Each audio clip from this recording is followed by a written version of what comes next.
Ladies and gentlemen, boys and girls, children of all ages, welcome to Robert Sports Show. Mr. Robert. Alright, the NASCAR Xfinity SRX Distribution 250 today at Texas.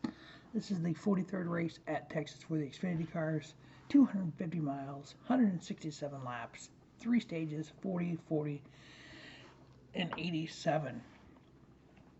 Now, if we look at Texas all-time for the Xfinity drivers, in 2 races, Daniel Hemrick has finished 3rd, average 3rd place finish.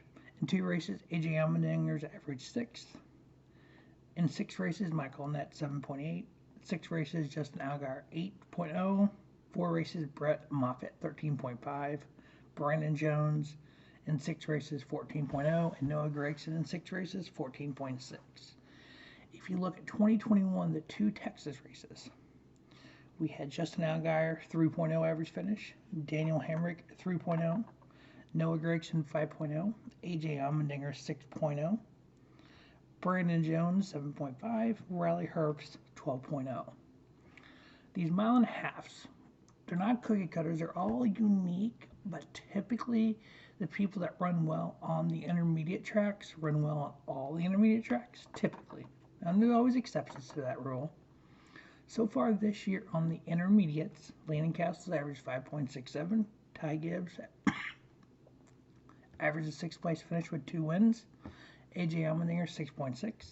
Brandon Jones 8.8. Riley Herbst 9.6. Noah Gragson. I'm including Atlanta in this because technically Atlanta is considered a mile and a half, but they do run the super speedway package. He's averaged 10th on those 3 races: Vegas, Atlanta, and Darlington. But he's had back-to-back 2nd place finishes, and he's on the pole for the Texas race. Justin Allgaier, 13.3 in a win. Austin Hill, 14.0. Daniel Hemrick, 16. And Jeff Burton, 16. If you look at these 12 mile and a half from last year, in 5 races, Ty Gibbs, 7.8 with 2 wins. So in 8 intermediate tracks, Ty Gibbs has 4 wins in his career. Justin Allgaier, 8.8 average finish with 2 wins. Again, this is 2021. AJ Allmendinger, 10.5 with a win. Daniel Hemrick, 11.6. Noah Gragson, 11.8 with a win. Brandon Jones, 13.5. Jeff Burton, 14.4. Jeremy Clements, 15. And in 10 races, Josh Berry, 15.1 with a win. Ryan Sieg, 15.5. So if you look at the 12 playoff drivers as of today, we're 11 races down in the regular season, 15 to go. AJ Allmendinger is leading the way with a win, 6 top 5s, and 11 top 10s. There's 11 top 9s, if I remember correctly. One moment here, let's pull that up. I thought it was all top 9s. I didn't think he's even finished below 9th this year.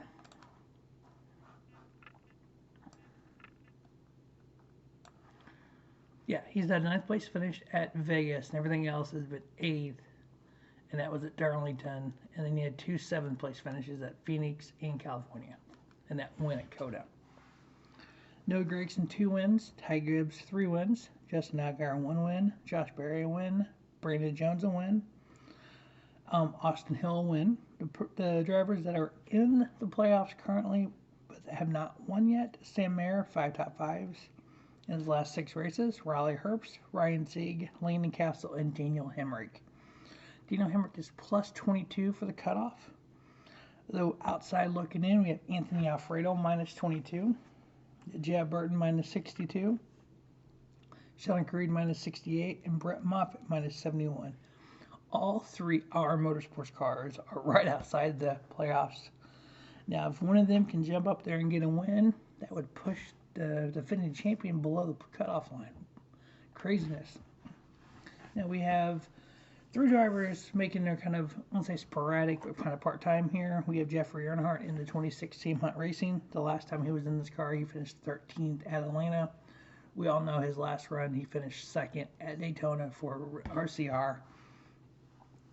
He's one of those drivers, you put him in good equipment, he runs good. I don't understand why people don't see this.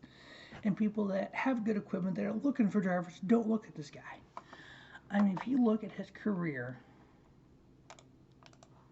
he's had the opportunity to drive, I would say, not saying these cars he's been in are bad, but I would say tier 1 level cars. In the Xfinity Series, he drove for Joe Gibbs for just a cup of coffee. He had a 15th at Daytona, 6th at the Old Atlanta, 26th at Talladega, 3rd at Charlotte, 22 at Pocono. In XCI Racing, which was a satellite team almost for Gibbs, but he used Gibbs equipment, he finished 8th at Talladega. Now, when he was in JD Motorsports, he had some top 15 runs. He had 12th at Texas. Even the runs he's had with Sam Hunt Racing, 15th at Daytona, 13th at Atlanta, 2nd at Talladega. So his top 10s have came in Joe Gibbs RCR type of cars. He is kind of like a Ross Chastain to me, like a, I think the Laney Castle this year's actually been surprisingly good and good equipment. Corey LaJoie is the same way. There's a lot of these drivers that are good drivers that have talent, put them in good equipment, they run good. But yeah, him in the Sam Hunt car, which the Sam Hunt Racing is actually, I would say they're like a tier 2 car.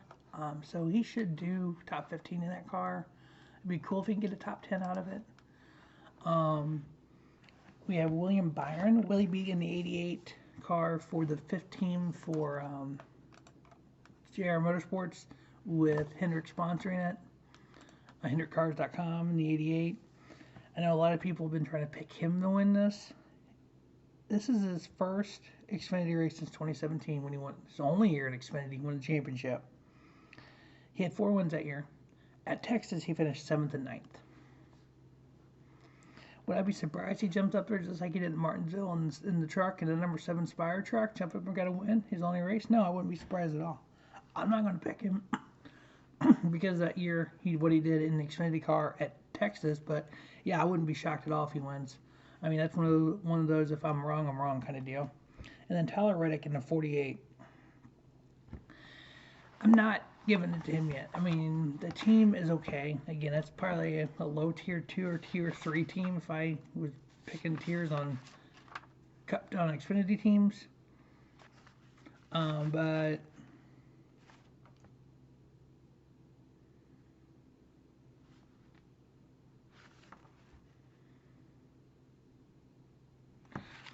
But yeah, so I'm not picking either of those 3, but those 3 are in the field.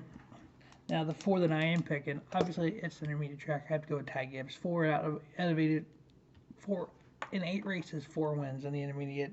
Noah Gragson, fast hot rod on the pole for number 9 for JR Motorsports. Another JR Motorsports car that runs well at the intermediate, Justin Allgaier.